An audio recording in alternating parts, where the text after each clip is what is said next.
Olá, sou o Dr. Alexandre Amato, cirurgião vascular do Instituto Amato, e hoje eu vou falar sobre a calcificação das artérias. A calcificação das artérias é a formação de placas ateroscleróticas. Então essa calcificação ocorre por uma doença chamada aterosclerose.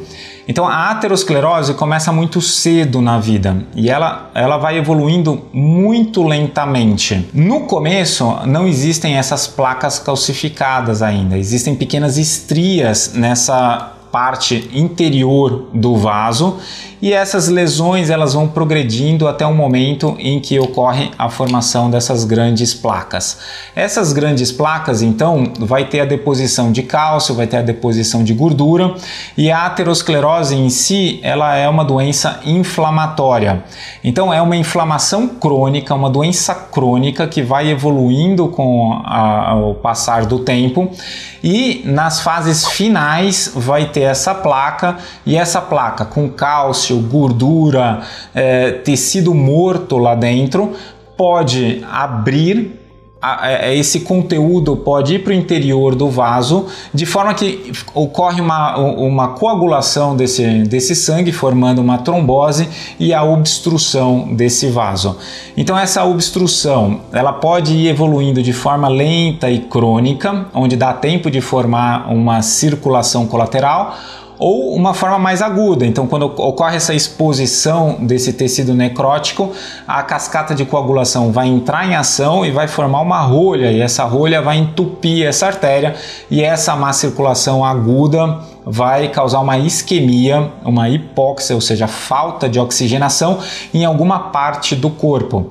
Então essa aterosclerose ela pode ocorrer em qualquer artéria do corpo, desde o cérebro, desde os braços, membros inferiores, pode ser as artérias renais, pode ser qualquer artéria. E isso vai mostrar que cada artéria vai trazer um sintoma diferente. Então por isso que quando a gente está falando de má circulação, os sintomas podem abranger vários órgãos do corpo. Quando a gente fala das artérias cervicais, por exemplo, a gente está falando das carótidas, das vertebrais, que vão levar o sangue para o cérebro, vão oxigenar o cérebro. Se a gente tem um entupimento dessa artéria, a gente vai ter um derrame, vai ter um AVC. E isso pode aparecer desde um formigamento, uma hemiplegia, um coma, então tem uma boca torta, tem várias maneiras disso aparecer. Agora, quando eu tenho uma oclusão crônica de uma artéria dos rins, por exemplo, o que vai aparecer? Vai aparecer um aumento da pressão arterial, uma pressão de difícil controle. Quando eu tenho uma oclusão de uma artéria de braço ou de uma artéria de membro inferior, a gente vai ter aquela claudicação, aquela dor em que o paciente está andando, aí ele tem que parar por causa da dor. Então por isso que é difícil falar um sintoma único da aterosclerose ou das placas nas artérias. Vai aparecer como uma má circulação, mas para cada pessoa pode ser de uma maneira diferente. What's wrong with your skin? It's blue and ice cold. This could be a serious disease. Então, quais são as principais causas dessa formação de placa nas artérias? Então, em primeiro lugar, eu vou colocar os principais, os que causam dano sempre, com certeza, né? Que é o tabagismo. O tabagismo, sem sombra de dúvidas, é o fator número 1 e que tem que ser combatido.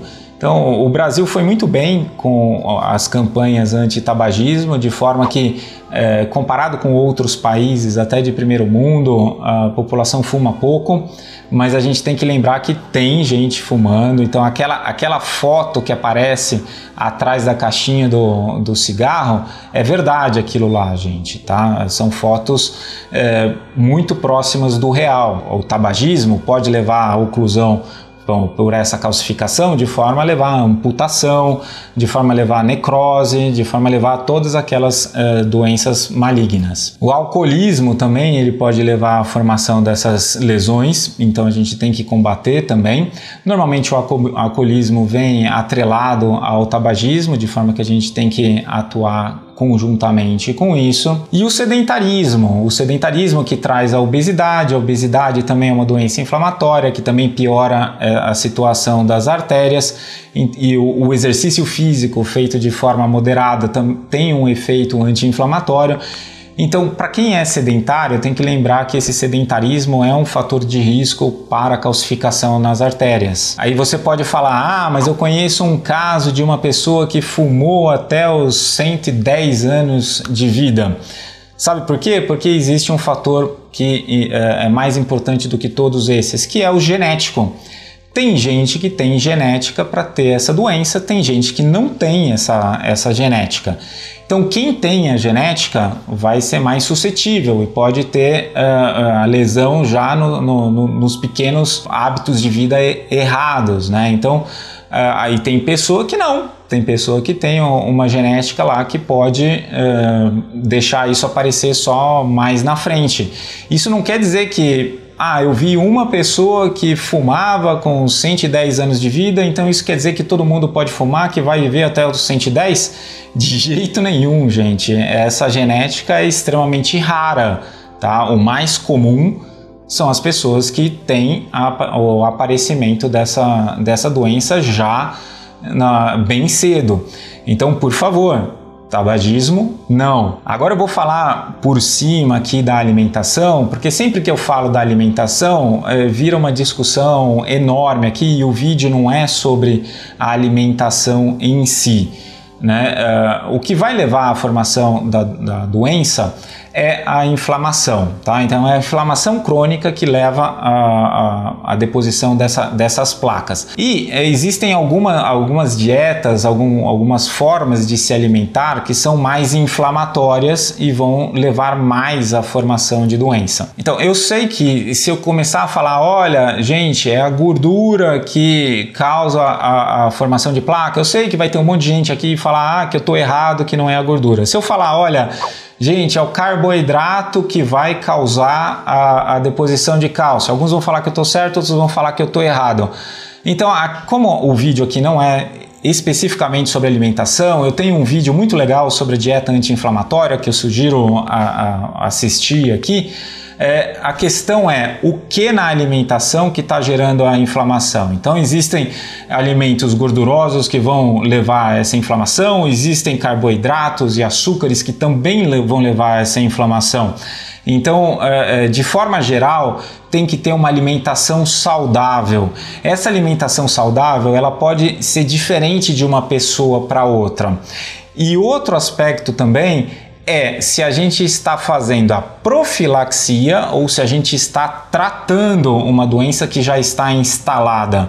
Então, é bem diferente uma coisa da outra. Então, quando você está falando para o público mais amplo, que não tem a doença estabelecida ainda, as medidas vão ser umas. E se você está falando para quem já tem a doença, as medidas serão outras.